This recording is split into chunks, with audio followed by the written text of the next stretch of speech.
Un saludo a todos, gracias por acompañarnos. Voy a dejar en esta ocasión que Nico introduzca a la banda de la que vamos a hablar hoy. Hola, Nico.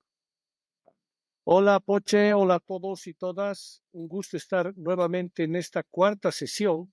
Hay que recordar que hemos empezado con Yes, luego Chick Corea, luego Spinetta y ahora King Crimson. Gracias Poche por la convocatoria, gracias a todos por seguirnos. Y bueno, voy a empezar a de alguna forma dar un contexto, más que el contexto de la banda como tal, la visión que yo tengo de la banda y además que esta visión me ha permitido utilizar esa visión como una herramienta de selección para los temas, ¿no? Hay que empezar diciendo que King Crimson es, desde mi punto de vista, posiblemente la banda más importante de rock de la historia, de rock progresivo de la historia, ¿no? Y digo esto porque debe ser la única banda que el único tema que repite en sus conciertos es 21st Century Kid Soy Man y ningún otro más, o extrañamente alguno más. Cosa que Pink Floyd, Yes, Jethro, cualquier otro, en un concierto último, si no toca sus éxitos de los 70, la gente podría salir seguramente bastante frustrada. En cambio, cuando uno va a ver a King Crimson, ya sabe que no tiene que estar esperando que toquen Epitafio, porque no van a tocar Epitafio. El único tema que yo creo que ha estado presente a lo largo de todos los lineups es 21st Century Schizoid Man, ¿no? Y justamente en ese sentido es que la visión y la herramienta que hay que tomar en cuenta de King Crimson, desde mi punto de vista, es que se puede, digamos, dividir su historia eh, en base a sus miembros en cuatro grandes proyectos, que los voy a llamar por el momento A, B, C y D. ¿Ya? Eh, Estos cuatro proyectos creo que son claros objetivos que tenía Robert Fripp, el líder de la banda, de plantear alguna propuesta musical. Y además de estos cuatro grandes proyectos que son bien concretos, además, porque tienen 99% la misma alineación en cada proyecto. O sea, cada proyecto tiene por detrás una alineación, no es que va cambiando dentro de ese proyecto la alineación. Y número dos, hay algunos discos que son, o que yo llamo más bien de transición, es decir, en el sentido de una búsqueda, de un jugueteo, por llamarlo de alguna forma, pero que no es parte del proyecto King Crimson, ¿no? Entonces, esos proyectos, esos cuatro proyectos tienen que ver además con periodos y con épocas. Estamos hablando del 69, para mí, nuevamente, del 69 al 70, yo diría que es uno, aunque parezca corto el tiempo, pero es un proyecto. Luego del 73 al 74, luego del 81 al 84 y finalmente de lo que va del 95 hasta el 2003. Esos más o menos son los grandes bloques de proyectos en los cuales Robert Fripp se ha nutrido, se ha munido, se ha juntado con músicos o ha seleccionado músicos para que encaren estos proyectos. Eso ha sido para mí fundamental para mi proceso de elección. Y la otra cosa que es bueno decir que en este caso, yo siempre me he lanzado a hacer las apuestas de en cuánto vamos a coincidir esta vez con Poche. Le ha acertado bastante bien a Yes. Con Corea no me ha ido tan bien, con Spinetta me ha ido bien. Y creo que en este caso de King Crimson vamos a coincidir en un 80%, por lo menos. Y decir 80% por lo menos es casi decir, vamos a coincidir en todo, ¿no? Entonces, voy a empezar, después de hacer esa introducción, ese pequeño preámbulo, con el que es mi disco número 10. Mi disco número 10 es Three of a Perfect Pair, un álbum, disco, proyecto, que es del grupo de los proyectos que los he denominado en la parte C, donde King Crimson, o más bien Robert Fripp, reenfoca la banda que tenía, recluta de la banda B, del line-up B, a Bill Bruford, ¿no es cierto? Pero en este proyecto como tal, que este proyecto son 3 discos, ¿no? En este proyecto como tal ya forma parte del proyecto Adrian Belew y Tony Levy. Esos dos maestros son la nueva alineación, es decir, estamos hablando de Robert Fripp, Adrian Belew, Tony Levy y Bill Bruford, ¿no es cierto? Entonces, esta es la nueva alineación, digamos, que va del año 81 al 84, en lo que significa grabaciones en estudio, no estoy hablando de grabaciones en vivo, y para mí este es el disco número 10. Comentar por qué es el número 10, básicamente responde a una selección totalmente subjetiva y una selección darwiniana y natural, digamos, ¿no es cierto? Es un disco que tiene temas fundamentales, y bueno, lo presento: King Crimson, Trio of a Perfect Pair, año 1984. Oh, buenísima elección, qué buena forma de empezar. Yo para introducir un poco mi relación con King Crimson voy a decir, ah, lo que ha dicho Nico primero es importante, ¿no? Que las otras bandas de las que hemos hecho este ejercicio tenían más de 20 discos en su discografía o muchos más. Entonces elegir 10 obviamente ya significaba un trabajo muy difícil de excluir a mucha música que nos gusta. En este caso, solo hemos excluido unos 3 discos, me parece. Creo que no hay más de 15 discos oficiales de estudio, entonces ha sido más fácil esa parte. Entonces creo que hoy se trata más del orden, ¿no? Si es que me animaría a apostar, ya no sería tanto la cantidad de discos, sino cuál va a ser tus, no sé, uno, dos y tres, digamos, ¿no? Que me costaría mucho decir, no quiero decirlo ahora. Bueno, voy además, para ya empezar a hablar de la banda, introduciendo mi disco número 10, que es In the Wake of the Poseidon. Este no es el principio de la banda, hay un disco anterior a este es el segundo además con Greg Lake, el cantante que no solo está en King Crimson, sino que pasa a Emerson Lake en Powder. Un tremendo cancionista, tremendo cantante, buen guitarrista, buen bajista. Entonces, creo que es una buena forma de introducir a King Crimson en el sentido de mis discos, mis 10 discos, porque no es tan bueno como el primer disco. Lo más difícil que tiene King Crimson en su carrera es que para muchos es una de esas bandas que solo ha sacado un gran disco y ese es su primer disco. Yo no lo veo así, pero conozco gente que piensa eso, que después del primer disco nunca se pudo imitar, nunca se pudo superar. Este es el segundo disco y creo que sí ayuda a ese argumento. No es tan bueno como el primero, en mi opinión. Quizás no tiene ese elemento shock que tiene el otro disco desde el principio, pero es un tremendo disco de rock. Esa estética extrañísima de King Crimson ya se la nota aquí desde el principio. Se nota que es una banda de Robert Fripp, pero que no es el líder, sino que el sonido están influyendo todos los músicos, creo que de manera igual, mucho más que después que Robert Fripp sí toma la bandera de la banda. Pero bueno, In the Wake of the Poseidon, 1970, y vamos a hablar más sobre la banda cuando continuemos. Gran elección ese disco, y creo que la apreciación que has hecho es correcta, porque es un disco también donde había una especie de desbande, ¿no es cierto? En ese disco ya no estaba Ian McDonald, por ejemplo. Había salido Ian McDonald, que era parte del primero, y tampoco estaba Michael Giles, que también había salido, justamente para hacer un disco, voy a simplemente comentarlo, que se llama McDonald and Giles, que justamente aquí dice ex miembros del grupo King Crimson. Esto no es Qué de bueno. King Crimson, simplemente lo comparto, pero aquí está Michael Giles, y también está su hermano Peter Giles, y aquí está Ian McDonald, ¿no es cierto? Y por eso ese disco, y es un disco que puede considerarse un poco de desbande, y creo que estaba bastante molesto Robert Fripp con ese desbande, y el miembro Sí. que ya empezaba a volar era Greg Lake, ¿no? Entonces, Robert Fripp se veía en el sentido de decir, no está Giles, no está su hermano, tampoco está Peter Giles, no está Lake, no está Ian McDonald, tengo que pensar qué hacer. Por eso es que tu comentario es absolutamente pertinente.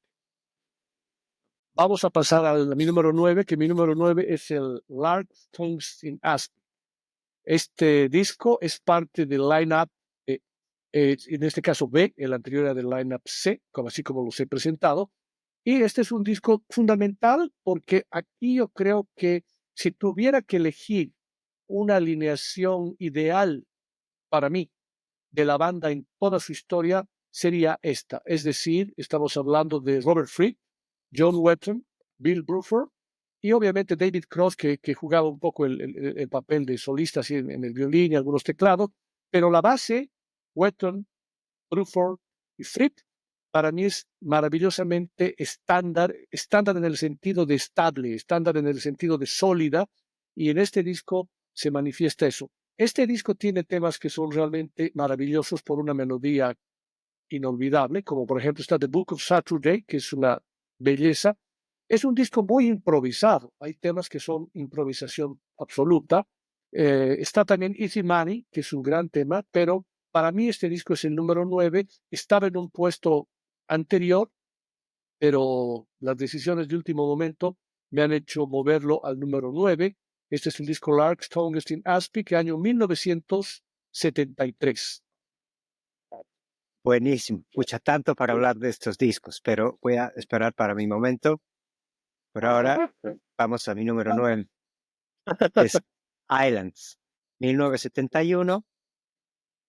Para mí, Nico ha hablado de, digamos, dividir el sonido de King Crimson en 4 y, claro, podemos dividir obviamente en cada disco, pero sí noto una diferencia enorme entre los 2 primeros discos y los 2 siguientes discos. El tercer y cuarto disco, me parece que el sonido cambia ya bastante. No solo que cambia bastante, sino que King Crimson nos está mostrando que es un monstruo que constantemente va a cambiar, no solo de miembros, como ha dicho Nico, sino que obviamente se va a dejar influir y nutrir por esos miembros, ¿no? Y es bien interesante, creo, este disco es una prueba de lo que Robert Fripp es capaz de sacar de sus músicos. Nico ha mencionado una palabra clave que es la improvisación. Y no siempre vamos a hablar de improvisación en bandas de rock, ¿no? O quizás vamos a hablar de un mínimo de improvisación, pero King Crimson estaba empujando siempre a jugar con ese lado. Y no es fácil juntar partes armadas, compuestas, musicales, que todos las saben y de repente entrar a improvisación, ¿no? Este disco empieza a jugar un poco con esto, pero es más en tipo de improvisación atmosférica, le voy a decir. No es tanto de líneas de jazz o algo así, si es que es lo que tienen en mente. Es más de crear escenarios musicales, crear escenarios artísticos, y mucha oscuridad musical. Le llamo oscuridad, quiero decir, son temas pesados. O sea, este es rock, ¿no es cierto? Y es un rock con una estética muy particular, ¿no? Es difícil de explicarla, pero creo que en Islands es donde uno empieza a ver lo único que es esta banda. 1971 es mi disco número 9. Perdón que meta mi cuchara en tu disco, pero creo que es importante justamente mencionar el tema de la improvisación. Y no sé si coincides conmigo, pero yo diría que este es el disco más jazzero de King Crimson, Pues, sí, de alguna forma, sí. Sí, ¿no? O sea, hay la más Walking instrumentación. Days, exactamente, ¿no? Pero es un disco de transición, también coincides conmigo, sí. Sí, sí, bueno, Porque la constante transición, pero sí. Sí. pero eso que tú has dicho de que ese mérito de Robert Fripp de sacar de sus músicos lo mejor, hace que hoy King Crimson sea una banda que está viva, activa y con altísima frescura. Porque si bien el núcleo es Robert Fripp no suena igual con el trío de Red que con el grupo de Greg Lake, ni con el de Pat Mastelot. Son cosas totalmente diferentes, ¿no es cierto? Y creo que ese es un gran mérito y ahí me parece que está la fórmula de su vitalidad, Sí. que no necesita repetirse, ¿no? Después de haber metido mi cuchara Poche, ahora paso a mi disco número 7, que estoy seguro que te va a sorprender. 8. 8, perdón. Sí. 8. The Power to Believe. Disco doble con la nueva formación de la banda. Disco doble, disco del año 2003. Yo diría que es su último disco en estudio. Me parece que no han Sí, vuelto a es entrar de correcto. estudio en 2003. Sí. Este es su último disco en estudio. Y The Power to Believe, para mí, está en el puesto número 8, dices, ¿no? 8, Sí, correcto. correcto. Porque es un disco que me ha sorprendido cuando lo he escuchado. Ya venía preparándonos para esto de alguna forma Robert Fripp con los anteriores discos, con el Heaven and Earth, The Construction of Life. Ya venía preparándonos un poquito con eso.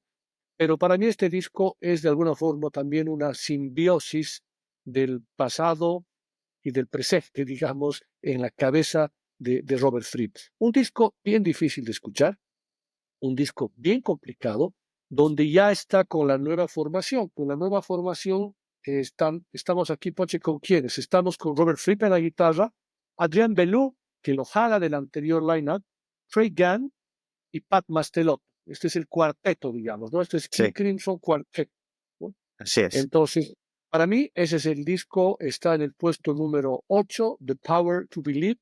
Es el único que me animaría a ponerlo en mi lista, y me voy a un poquito spoilear a mí mismo, me voy a auto-spoilear. Es el único que entraría en mi lista de la discografía posterior, digamos, al 2000 o a los 90, ¿no? Bueno, Nico, estábamos charlando al empezar esta charla, me comentó que sería lindo introducir, ¿no? A la banda, como vemos a King Crimson de nuestra percepción.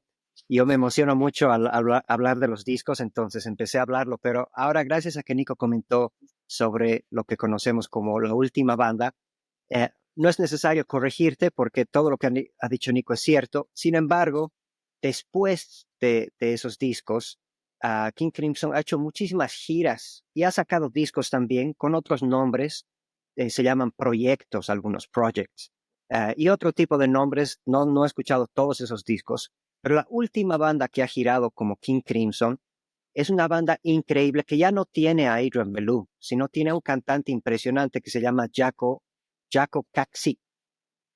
Es increíble esa banda, vale la pena escucharla. Y ahora son 3 bateristas. Entonces es una locura mucho más percusiva, mucho más rítmica, a pesar que King Crimson siempre ha sido rítmico, digamos. Entonces, si vale la pena comentar sobre la última banda, es que esa es la última banda que ha girado, ya no con Adrian Belew. Es una banda más grande, tiene muchos discos, sobre todo en vivo, y es la primera vez que King Crimson celebra temas del pasado. Como ha dicho Nico, King Crimson en general no tocaba sus hits. En cambio, en estas últimas giras, por primera vez King Crimson, Robert Fripp se ha animado a decir, bueno, la banda ya tiene 50 años y como una especie de despedida han tocado todos los temas antiguos. Formalmente y en la página de King Crimson, Sí, como King Crimson dentro de la discografía, eso no figura, ¿no es cierto? Porque luego tienes una lista de álbumes en vivo, digamos, ¿no es cierto? exacto. Que son bajo el título de King Crimson. Pero como tú bien lo has dicho, hay proyecto, el doble cuarteto, el doble trío, etcétera, etcétera, etcétera, ¿no es Sí, cierto? Que hacen esa dinámica que es un poquito la travesura, yo creo, de Robert Fripp, ¿no? así es. Continuamos entonces, mi número 8, Lizard, 1970. Este, para comentar sobre los discos nuevos y viejos, pudiese haber puesto uno de los nuevos en esta posición. Me gustan mucho los nuevos a partir del 2000, me parece interesantísimo, totalmente distinto, etcétera, pero le tengo un cariño enorme a estos discos. Me acuerdo ver este disco durante años en una tienda en Cochabamba. King Crimson me gusta desde mis 14, 15 años, y durante unos 3, 4 años, cada vez que caminaba por esa calle veía este disco y era carísimo, no me acuerdo cuánto costaba, como $30, una cosa así, una cosa importada, ¿no? Y finalmente me lo compro. Me acuerdo estar muy decepcionado al principio porque nuevamente no era el primer disco, que es tremendo, y no era el King Crimson, que lo vamos a comentar después, ¿no? Y para nada lo que suena King Crimson ahora, pero tenía un tema con John Anderson. John Anderson, el cantante de Yes. Yo no podía creer que exista la unión de lo que yo consideraba en su momento las 2 mejores bandas del mundo. En algún momento de mi vida, King Crimson y Yes eran las 2 bandas más importantes de mi vida, ¿no? Entonces, saber que John Anderson no solo admiraba a King Crimson, porque John Anderson cuenta que él con Chris Squire de Yes han ido a un concierto de King Crimson, y un poco la competencia, un poco el cariño y un poco la admiración los ha hecho convertirse en el Yes que son, ¿no? Gracias al nivel de King Crimson. Entonces es lindo saber que John está en un tema muy largo, además, creo que se llama Lizard. Es un Lizard. tema sí, de unos 20 minutos, rarísimo, la estética extrañísima de King Crimson de principios de los 70. Me animo a decir nuevamente otro disco de transición entre la primera banda y lo que sucede a mediados de los 70. Pero vale la pena entre la colección de la historia del rock. Mi disco número 7, Lisa. Perdón, 8. 8, 8. Y es importante, lo que tú has dicho es un disco de transición. Está John Anderson, perdón, y si bien había una, digamos, una influencia, una admiración por parte de Chris Squire y John Anderson de King Crimson, no hay que olvidarse que King Crimson como tal se forma en 1969, ¿no?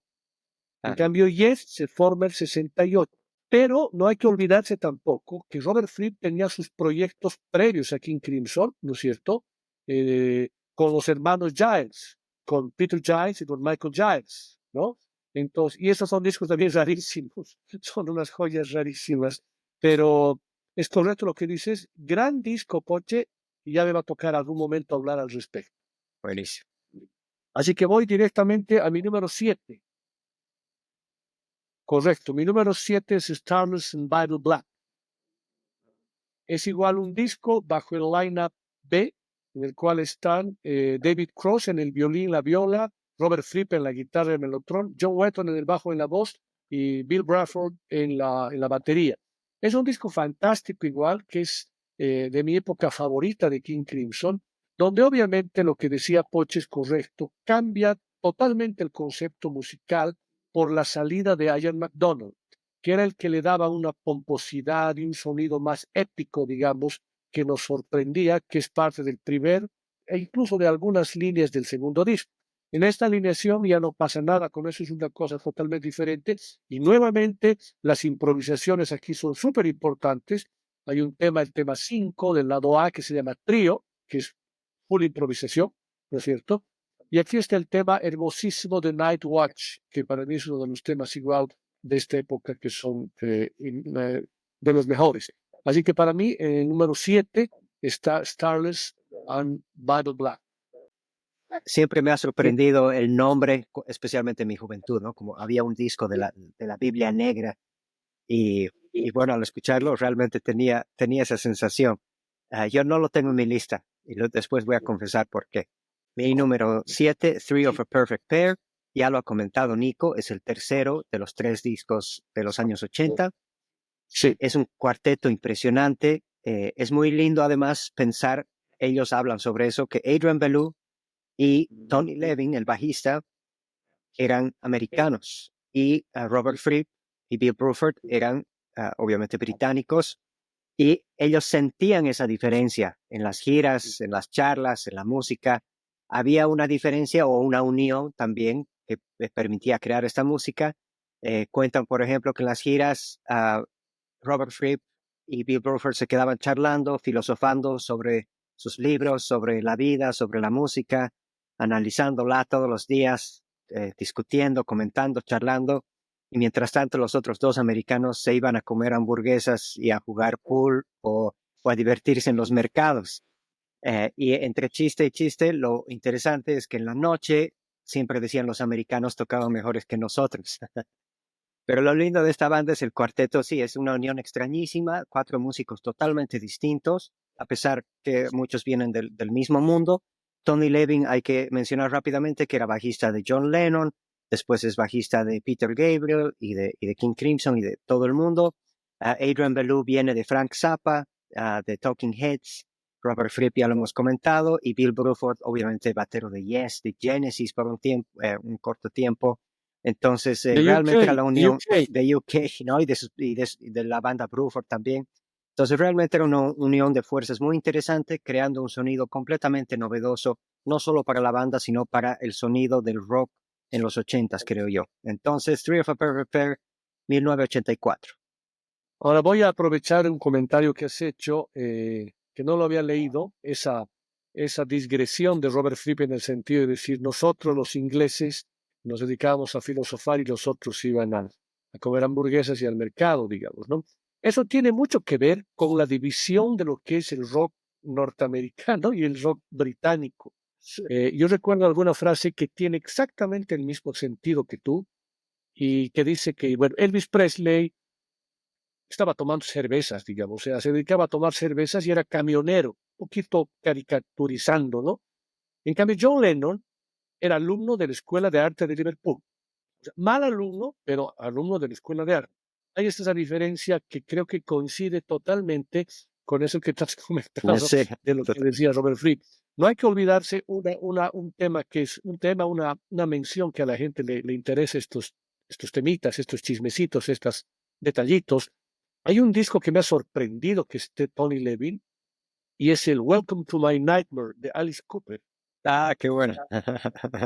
Entonces, nadie se imaginaría, pero está Tony Levin, porque Tony Levin, no hay que olvidarse que se inicia con una banda de jazz, con su hermano y con Steve Gadd y con Gab Mangione, ¿no?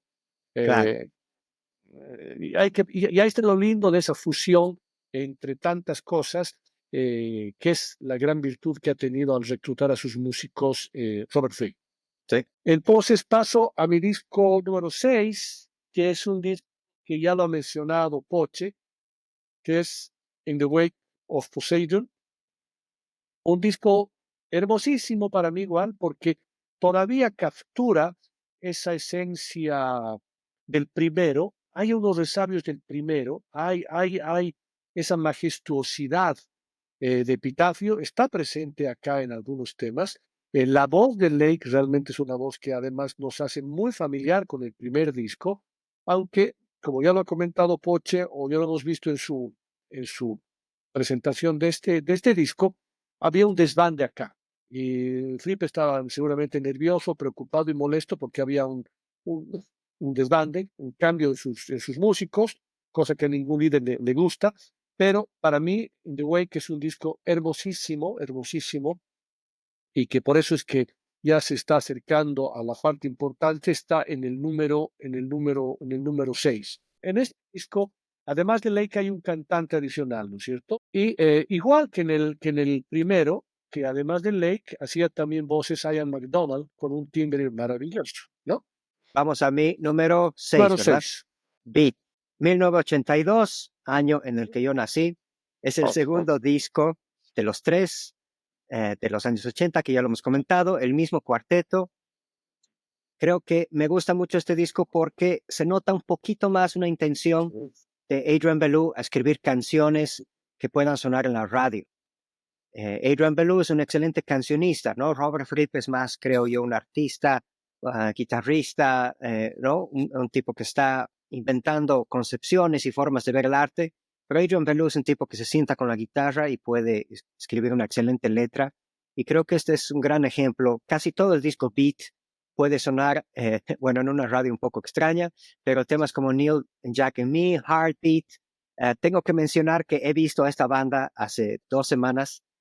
En vez de Robert Fripp, el guitarrista era Steve Vai, pero era Tony Levin, Adrian Belew y el batero de Tool, ¿no? Entonces es una banda que se llama Beat, que solo ha tocado las canciones de estos tres discos y ha sido alucinante, ¿no? Obviamente no tenerlo a Robert Fripp no tiene sentido, pero no era King Crimson, era Steve Vai, era un gran guitarrista, pero el corazón de esta banda para mí es Adrian Belew, por lo menos en este disco, ¿no? Él es el que ya está al frente mostrando sus canciones a través del sonido, digamos, King Crimson. Es un disco que en su 1982 Beat. momento a mí me molestó, ¿no?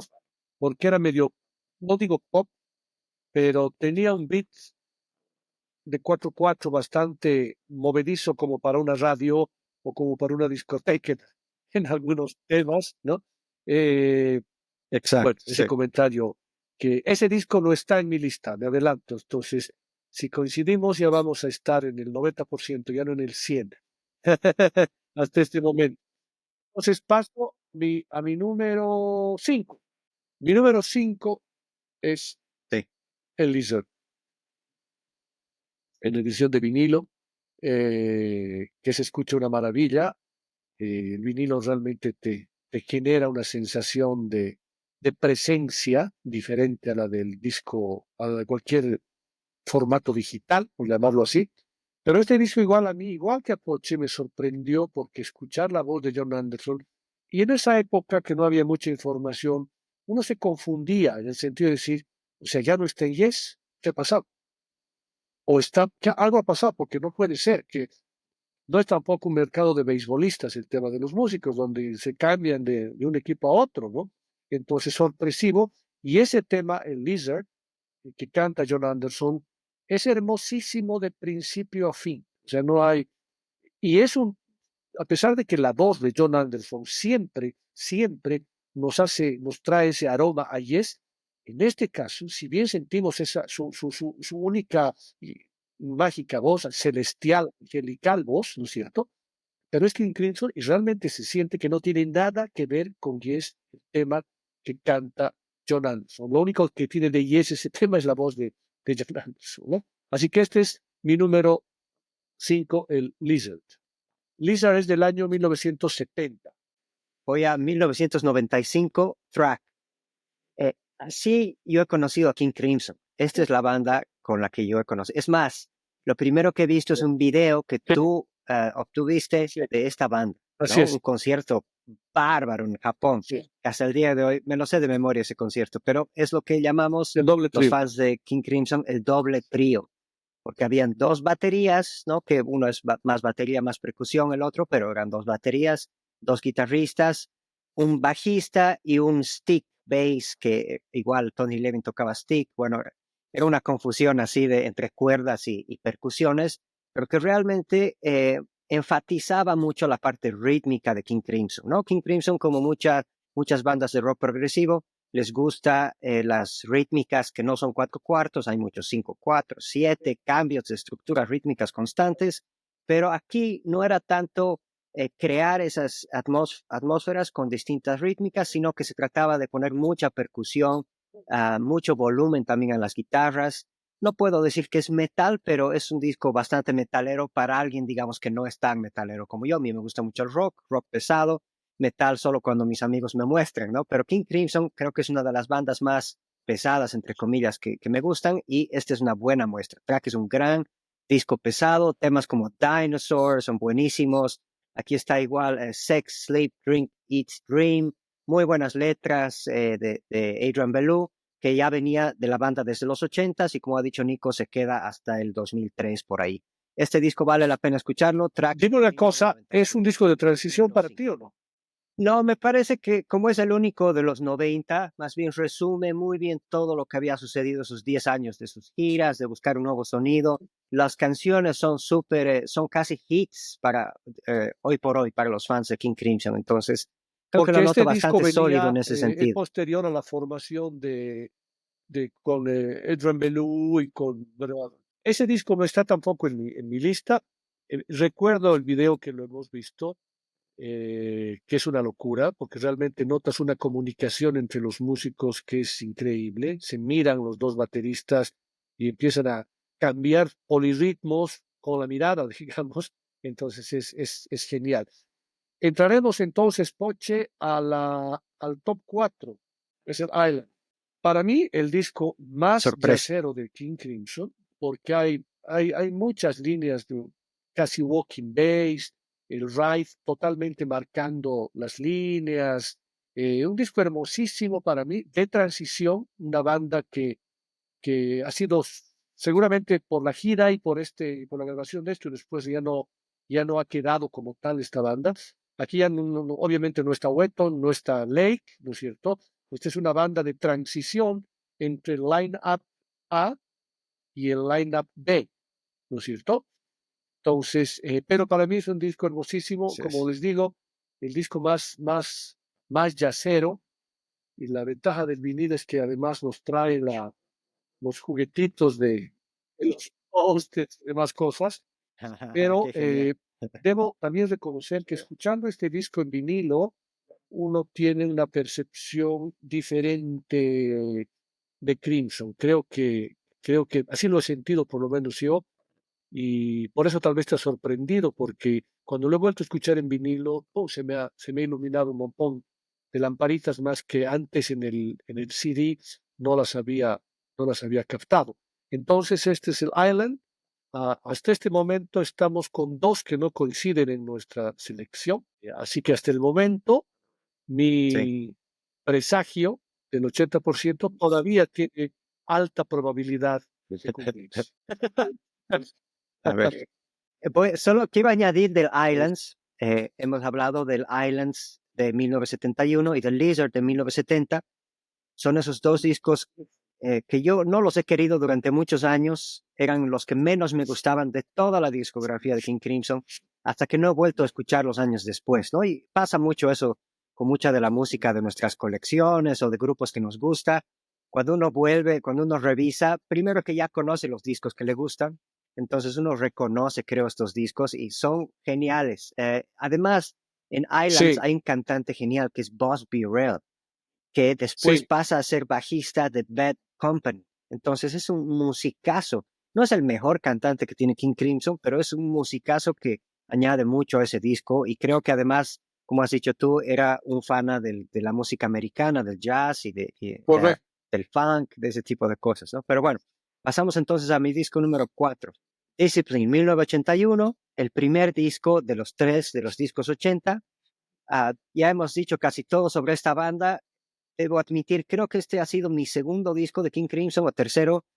La primera vez ha sido una locura, no entendía lo que estaba pasando de buena forma, pero realmente el primer tema, Elephant Talk, entra y te tira un puñetazo en la cara para mostrarte nueva música. Y es increíble que una banda que ya había hecho tanto se reúna para hacer esto. Ahora debemos decir la verdad, no era una banda que se estaba reuniendo, King Crimson, era un baterista, un guitarrista que se estaban reuniendo, pero querían formar una nueva banda que se llame Discipline. Y Tony Levin y Adrian Belew, los americanos, no querían que sea ese el nombre. No les gustaba la connotación de la palabra discipline en Estados Unidos, que tenía más que ver con disciplina, digamos, autoritaria o algo así. En cambio, Robert Fripp obviamente venía disciplina de la idea de ser disciplinado con la música, con el arte, con la práctica, etcétera, ¿no? Pero bueno, el disco es tremendo.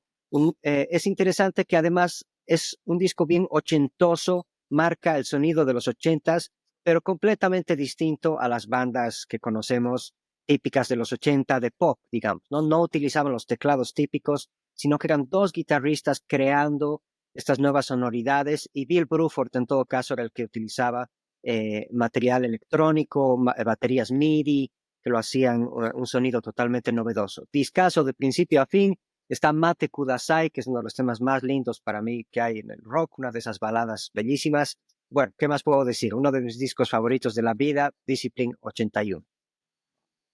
Y yo empalmo directamente con mi número 3. Salud por él. Que mi número 3 es el Discipline, y ya lo has dicho vos todo casi, Poche.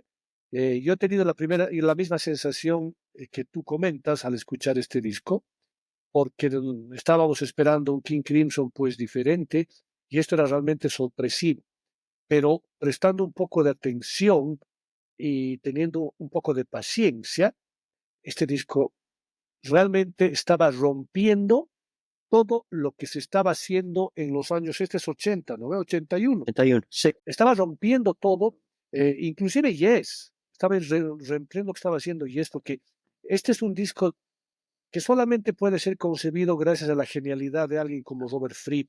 ¿Cómo entender el pop con una lógica, con melotrones y con cosas diferentes, ¿no? Y fresco, fresquísimo, no tenía nada que ver con los anteriores discos ni con los anteriores lineups, porque este es el primero de esa serie de 3 discos que son parte de los 80, pero igual un disco, y coincido, Mate Kudasai, de los temas más lindos de King Crimson. Hay muchas historias de lo que significa Mate Kudasai, porque es una palabra en japonés, ¿no? Y algún rato vamos a comentar qué es el significado de Mate Kudasai. Pero para mí, número 3, ya el top 3, digamos, el Discipline del año 81. Bueno, los últimos tres discos, soy muy apasionado de esta banda, pero estos tres discos además son discos que constantemente vuelven a mi vida por una razón u otra. Este disco lo tengo en muchas versiones de CDs de distintos aniversarios. Lo tengo en Surround Sound 5.1. Tengo un póster. Tengo un estuche de mis audífonos que es con la cara esta. No lo tengo aquí. Pero bueno, soy fan de esta banda. Debo decir además, me ha traído recuerdo esta cara. Tengo un tío que se parece mucho al de la cara en España. Él era músico y alguna vez cuando yo era joven me estaba preguntando qué me gustaba. Y le comenté, creo, inclusive de mi amigo que me hacía escuchar música, y más o menos teníamos una idea de Miles Davis, King Crimson, los Beatles y, ¿no? En Argentina algunas cosas. Y mi tío músico me dijo, conozco esa fórmula, es una fórmula tremenda. Me dice, ¿por qué? ¿No? Y me habló de las ventajas de cómo cada uno de esos artistas te podía llevar a otros, ¿no? Y King Crimson, creo, a partir de este disco, no solo es lo que genera la banda y genera muchos músicos, sino que genera además estilos, ¿no? Muchos Total. hablan de este disco como el primero de rock progresivo. Yo obviamente nunca veo algo como el primero porque es una continuidad de cosas que han sucedido hasta ese momento, pero realmente es un primer disco completo que uno puede decir, ok, aquí hay algo que no era la misma intención que nadie, ni de los Rolling Stones, ni de los Beatles, ni de The Who, no todas las bandas del momento. O sea, esto era realmente algo que te estaban mostrando. Y como yo he mencionado al principio, mi disco número 10, que es el segundo disco que viene después de este, es que la banda empieza muy bien. O sea, tocaban ya demasiado bien para su primer disco, compusieron demasiado bien para su primer disco, entonces fue muy difícil, me imagino, para venderlos inclusive, tratar de superar lo que significó este disco. In the Core of the Crimson King, el primer tema es uno de los mejores temas del rock, 24th Century Schizoid Man, tiene Epitaph, que Nico lo ha comentado un par de veces, que si no me equivoco, Nico, en Bolivia es en particular conocido esa canción, creo que era la introducción de alguna radio o algo así. Creo que hay Saca, yo de hecho, no, saca. ¿no es cierto? Sí. Entonces creo que hay un tema, especialmente en Bolivia, en cariño con ese tema. Pero bueno, todo el disco es para mí perfecto. In the Core of the Crimson King, 1969, el principio de King Crimson. Ya lo has dicho todo, Poche, pero creo que es importante y rápidamente, para no alargarnos mucho, comentar un tema que además diferencia a King Crimson de todas las bandas de rock progresivo, de rock sinfónico, etcétera, de ese modelo. Es que King Crimson no es que entra al estudio, graba composiciones y luego sale de gira. King Crimson hace al revés. King Crimson, los músicos escriben los temas, salen de gira. Durante las giras, los temas van tomando formas diferentes, inclusive a la original, y recién pasan a grabarlas al estudio. No necesariamente en estos dos primeros, no necesariamente digo, pero en la mayoría de los discos de King Crimson, y es uno de los méritos que se atribuye Robert Fripp, es decir, nuestros temas son temas que van madurando a medida que los vamos tocando hasta que los grabamos. No al revés, no grabar un tema y luego ahora sí hay que dar conciertos para publicitar el tema, digamos. Es totalmente inverso el proceso y eso también hace a King Crimson una banda totalmente diferente. Voy a pasar a mi número 2, que mi número 2 es el Red, que espero que esté en tu lista, si no realmente estaría absolutamente preocupado. Me quedo tranquilo que estoy casi seguro que debería estar. Pero para mí el Red igual era una aproximación a King Crimson totalmente diferente por varios motivos. Uno, encontrar a Bruford, que era mi baterista favorito de Yes, ¿no es cierto? Y junto con Fripp, además, oye, ¿qué está pasando? Y junto con Wetton, que Wetton tenía igual para mí, sin ánimo a equivocarme, de los mejores cantantes del rock, John Wetton, por su timbre de voz, por su acentuación, por su fraseo, y por todo, de los mejores cantantes del rock. Entonces, para mí este disco, además, este disco presenta el tema que, sin lugar a dudas, igual, no me voy a rectificar de lo que estoy diciendo, el tema Starless es un tema que me llevaría a una isla desierta y seguramente para mí es el tema más lindo de King Crimson por todo lo que significa la presentación del tema, la melodía, la improvisación, el retorno a los acordes y a las melodías iniciales. Entonces, para mí, este disco es el número 2 y en este disco, por si acaso, hay un agradecimiento al final que dice Ian McDonald está en el saxo alto, está Robin Miller en el oboe, Mark Charich en la corneta, está David Cross en el violín, y Mel Collins en el saxo soprano. Pero la base es un trío y por eso está en la foto de los tres. y es un número 2. Buenísimo. Uno de los mejores discos del rock, pero yo voy a este. Perdón, ese era tu disco número 2, 2. ¿verdad? Entonces, este es 2, Lark, Stones in Aspic, que es el primero de los 3 de los que Nico estaba hablando, de Así esa es. misma formación. Este tiene algo muy interesante, que tiene un percusionista, Muir, Jamie Muir. Eh, Sí. Según lo que cuenta Bill Bruford eh, sobre Robert Fripp, es que Robert Fripp en ese momento estaba enloquecido con este percusionista, con su locura, lo volvía loco además porque no era muy serio en cuanto a los ensayos, en cuanto a los tiempos, etcétera, pero le encantaba esa interacción, ese caos en la banda. Y eso es algo que aparentemente Robert Fripp, si tienen la suerte de poder ver el documental de King Crimson que salió hace un par de años, la psicología de esa persona es muy, muy extraña. Es una psicología que realmente él la puede plasmar en su música de alguna forma, ¿no? A él le gustaba la controversia, el caos, no le gustaban esas cosas, pero le ayudaban a hacer su arte. Y creo que esta es una gran muestra. Esta es una banda tremenda, como ha dicho Nico, además porque Bill Bruford se sale de Yes. Bill Bruford cuenta que después de haber grabado Close to the Edge, y hay que pensar eso un momento, ¿no? Bill Bruford acababa de grabar la batería para lo que muchos consideramos el mejor disco de rock o de rock progresivo, por lo menos, ¿no? O de la música en su momento.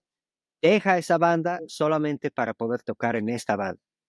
Y Robert Fripp lo invita diciéndole, creo que ya estás listo, Bill, para unirte a King Crimson, ¿no? Como si fuese un plano totalmente distinto. Pero lo hacen así, como ha comentado Nico, John Wetton, el cantante, si algún día tienen el tiempo, o muchos días, muchas semanas, vale la pena abrir la puerta de John Wetton, tiene discos interesantísimos, después pasa a Uriah Heep, después forma Asia, sus discos Family. solos son interesantes, realmente es un tipo interesante, un musicazo, toca el bajo como muy pocos lo tocaban en los 70s y posterior. Creo que no tiene Sí. ese reconocimiento, pero su capacidad de cantar y de tocar con esa fuerza, con ese sonido distorsionado, es realmente, realmente increíble. John Wetton, vale la pena darle tiempo. Bueno, 1973, Lark, Stones in Aspic, uno de los mejores discos del rock. ¿Te acuerdas qué marca de bajo tocaba John Wetton? Fernández, Ah, clarísimo. wow, verdad, claro. La vieja verdad. Y he metido mi cuchara mientras estabas hablando, porque justamente este es el video, y además lo he mostrado porque es un regalo de Poche, que lo recibí agradecidísimo, y es una cosa muy linda poder verlo. Pero bueno, ya has dicho todo también de ese disco, coincidimos en ese disco. Te aconsejo algún rato buscar el disco alternativo de Lark, Stones in Aspic, donde hay más locuras del percusionista. Son todos los mismos temas, pero otras tomas. Ah, ok, claro. Entonces, te confunde, digamos, pero es una belleza. Pasamos al número 1. Creo que ya sabes cuál es mi número 1, porque no puede caber duda que no esté en la lista de 10 el In the Court of the Crimson King. Un disco maravilloso para mí. eh, Como decía, Poche, de los mejores discos del rock progresivo, sin lugar a dudas, por por muchos sentidos. Decía que este disco es para mí el primero y el mejor, porque tiene un juego muy interesante entre la lógica de Ian MacDonald y la lógica de Robert Fripp. Yo diría que ha sido la primera vez en toda la historia de King Crimson que hay bastante diferencia entre un tema compuesto por McDonald y cantado por McDonald y en un tema compuesto por Fripp o por Lake y cantado por Lake. Los temas que nos suenan épicos, el primer tema, el November 21st, por ejemplo, In the Court of the Crimson King, es un tema que es muy McDonald. ¿No sé? McDonald después se va a hacer Foreigner, ¿no es cierto? Pero para mí, claramente, el 21st es la lógica y la cabeza y el cerebro mágico y extraño de Robert Fripp, pero el epitafio es Fripp, pero con un McDonald que por detrás le ponía flauta, le ponía melotrones, etcétera, y además cantaba. Hay unos duetos vocales que hace creo que es I Talk to the Wind. Sí, Sí. I Talk to the Wind, que un timbre de voz hermosísimo. Y sin lugar a dudas, aquí no he dudado en que este sea el número uno. Me ha preocupado la cara de ese tu tío español, porque digamos que no es una de las caras, no es una de las caras más, más agradables, pero un discazo que es fantástico y además es fundacional. O sea, nada se parecía a esto en ese momento. Esto es 1969. Y puedo asegurar a cualquiera que no hay ningún disco de ninguna banda que había maravillosas propuestas ese año, Led Zeppelin, Yes, pero no sonaba nada como esto. Absolutamente, totalmente diferente. Número uno. Así es, número uno para muchos, no solo seguidores del rock y de King Crimson, sino para los músicos de esa época, como hemos dicho, ¿no? Inclusive las bandas que ya estaban ahí han visto esta banda por primera vez y algunos se asustaban, algunos se sentían competencia. Hay un lindo video donde Robert Fripp cuenta que Jimi Hendrix los va a ver y con mucha admiración dice cosas increíbles sobre King Crimson. Entonces, hay historias así alrededor de ese primer disco que son muy lindas. Yo estaba mostrando aquí mi estuche de mis AirPods para el iPhone, que me he hecho hacer exclusivamente con mi nombre y con esa carita. Es una banda que amo mucho, pero bueno, vamos a mi primer disco por Estoy presión de ansioso. Ahí Nico. está. Ok, Red, 1974. Nico ya lo ha dicho todo. Voy a mencionar que la última banda de King Crimson, la que ha terminado ahora con los 50 años, hace algo muy especial. En su último concierto, lo más importante es despedirse con la canción Starless. Entonces, la última canción que King Crimson ha tocado oficialmente hace un par de años fue Starless, ¿no? Entonces, está esa canción acá, creo que es la más, la que los fans, la canción que más quieren. Es un tema de, podemos llamarle progresivo, sinfónico, etcétera, pero sobre todo está el sonido King Crimson encapsulado, creo, todos los años en una sola canción. Las improvisaciones son increíbles. Vale la pena recordar que King Crimson es muchísimo una banda en vivo también, ¿no? Hay ediciones de todos los discos, de las versiones en vivo, de los tours, de las giras, ediciones oficiales, son como, no sé, unos 100 discos oficiales en vivo. O sea, King Crimson le encanta mostrarse como una banda en vivo, ¿no? Y es importante, creo yo, por lo menos tener una idea de cómo sonaban en vivo, sobre todo por el tema de la improvisación. La grababan en los discos también, pero obviamente estaban más reducidos al estudio. Totalmente. El primer tema, Red, igual, uno de los temas rockerazos que muestra un poco lo que es el rock rítmico y, entre comillas, pesado de King Crimson. Y a veces nos olvidamos cuándo ha empezado esta música, entre comillas, pesada, llámese Black Sabbath o Deep Purple, pero King Crimson lo estaba haciendo desde muy temprano también, desde el año 69, pero yo noto que aquí con este disco, el Red sobre todo, es donde se muestra ya un rock bastante pulido y que mucha gente ha tratado de imitar a futuro. Uno de mis mejores discos de la vida, 1974, Red, mi primer disco de mi lista. Hemos coincidido en un 80%. Sí, sí, hemos coincidido. Es Tú no tenías el track. importante transmitir a todos que esto no se prepara antes. Yo no sé cuáles van a ser los discos del Poche, ni el Poche sabe cuáles son los míos, menos el orden, ¿no? Yo no tenía el track y no tenía Beat, el beat. En los demás hemos coincidido. Tú no tenías el Power to Believe sí, y no tenías el en Starless. ¿Por Stars. qué? Ibas a contar por qué no estaba el Starless. Me encanta el Starless, es la mitad es en vivo, entonces he dicho, bueno, por lo menos con los otros dos discos de ese trío ya me quedo, con Larkstone, Aspic y Red me quedo tranquilo. Es discazo igual, es discazo y como digo, de las otras bandas, podría haber elegido los 10 discos en orden, del primero al décimo, y hubiera estado tranquilo, ¿no? Entonces vale la pena el Starless, pero quería incluir algunos discos posteriores como el Track, que la verdad lo he escuchado mucho más. Perfecto, pero 80% entonces de coincidencia me satisface porque he acertado a ojo de buen cubero rápidamente y he sido preciso. con el porcentaje. Creo que hay mucho por hablar de King Crimson, hay un montón de anécdotas, hay un montón de música. Como decía Poche, los discos en vivo son importantes de escucharlos, porque hay a veces facetas de improvisación que no llegan a plasmarse en el estudio, ¿no es cierto? Pero creo que la elección de estos 10 ha sido fácil en el sentido de que su discografía en estudio es bastante acotada, digamos, ¿no? Bastante acotada, bastante reducida, entre comillas, comparada con otras bandas. Pero lo que sí coincidimos es que King Crimson, sí, yo podría decir que es una banda de rock progresivo, seguramente, pero me quedaría chico al decir que es progresivo.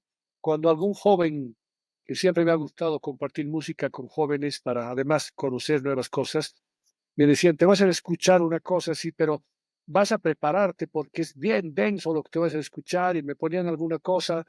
Yo decía, oye, súper denso, ahora déjame hacerte escuchar alguna cosa, y le ponía King Crimson y no podía creer que eso que se había hecho hace 30 años antes era muchísimo más denso de lo que me estaba haciendo escuchar de la Sí, actualidad, digamos, ¿no? así es. Entonces, la densidad de la música de Fripp, en este caso, y la interpretada por la banda, es pues única, ¿no? Sí. Sí, yo solo añadir que creo que me parece una discografía, me gusta todo, todos los discos son buenos, son tremendos músicos, tremendos discos, constantes cambios. Entonces, si uno se aventura a King Crimson, va a tener una gran aventura con, no, no es que son distintos estilos, ¿no? Pero son distintas estéticas y distintos músicos. Y ese es el otro tema, ¿no? Que hay bandas que uno le gusta, pero si empieza a escuchar los discos de los músicos solistas, por ejemplo, ¿qué pasó con Greg Lake?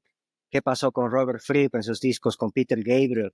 ¿Qué pasó con Adrian Belew? ¿No? Entonces se arma un árbol genealógico tremendo con Ujú. algunas bandas como King Crimson. Entonces son el núcleo de muchos estilos también. Un tema que es importante y que está en una biografía que la tengo por acá de King Crimson, es que en la cabeza loca de Robert Fripp, que es un genio absoluto, para él King Crimson es una entidad como tal. O sea, Exacto. no es su, Un no es ser, su alter ser. ego, no es su alter ego de él. Es como una entidad a la cual hay que nutrir de música y de músicos. Y una vez que esa entidad, ese tótem, digamos, ¿no? Se nutre de música y de músicos, aparece King Crimson. O sea, es una cosa rarísima, pero es un personaje en sí, King Crimson, de que va más allá de Robert Fripp, en las propias palabras de Robert Fripp. Así es, así es. Él dice además como que otras personas le han sugerido esa idea. Él dice, yo acepto que hay este ser, ¿no? Que es King Crimson, ¿no? Es súper interesante. Y cuando uno escucha la música, de verdad no está a veces escuchando los músicos como tal. Hay esta totalidad que se crea, ¿no? Pero bueno, volviendo a la discografía, creo que si hablamos de 12 discos de los Beatles, 12 discos de estudio, tal vez 13, dependiendo cómo consideramos Yellow Submarine, creo que podemos animarnos a hacer nuestro orden. Creo que como yo eres fan de toda la discografía de los Beatles, entonces así no excluimos a ninguno, y no es una lista muy larga, pero nos animamos a hacer, si es que son 12, del 12 al 1. Y hacemos las apuestas en relación a eso, a nuestro orden. A ver, la moción sería entonces específicamente Beatles los cinco. Beatles, toda la discografía, Ah, ya. ¿En toda qué la orden, discografía. Pedro? En tu orden En el favorito. orden que en tu orden favorito. Puta, Exacto. difícil, dificilísimo. Dificilísimo porque hablar del Please Please Me y hablar del Abbey Road, que son los extremos, son dos cosas totalmente diferentes, ¿no? Así es. Pero Como lo acepto, son, acepto. como lo son In the Court of the Crimson King y Power to Believe. Sí, pero estás hablando ahí de 40 años de música. Con los Sí. Beatles estás hablando de 9, ¿no? Sí. Pero está bien, acepto. Y me adelanto a la próxima porque los cierres de los videos, tú eres el que pones la carta de lo que es el siguiente, la siguiente reunión, digamos, y está bien, la siguiente la hacemos de los Beatles, pero para una subsiguiente, yo sugiero que hagamos un ejercicio diferente. Es decir, que todavía no definimos ahorita, pero elegir un año, Ya, sí. 1976, ok, y mostrame tus 10 de 1976. Puede ser pop, rock, funk, jazz, blues, balada, no sé lo que quieras. Pero el año es 1976. Por ejemplo, no es un ejercicio fácil y No, el abanico se abre muchísimo más. Ahí podemos coincidir en cero, por ejemplo. Yo así no es. creo que en cero porque tenemos harta afinidad, Sí, pero le daremos vueltas a eso y para la siguiente compromiso, Beatles, todos los discos en estudio, sí. discografía británica, no discografía americana, Ok. ¿sí? Y no entran, por ejemplo, el Hollywood Bowl, no entran No, discos en vivo. no. Ok. Al que vamos a tener que discutir es Past Masters, 20p. porque no, Ya, ya, solo porque ya. están muchas canciones que no hay en ningún disco, pero bueno, lo discutimos después. Lo que pasa es que nos vamos a complicar con Sí, Strawberry Fields y con Penny Lane, por ejemplo, sí. que no son parte del Sgt. Pepper, ¿no es No, cierto?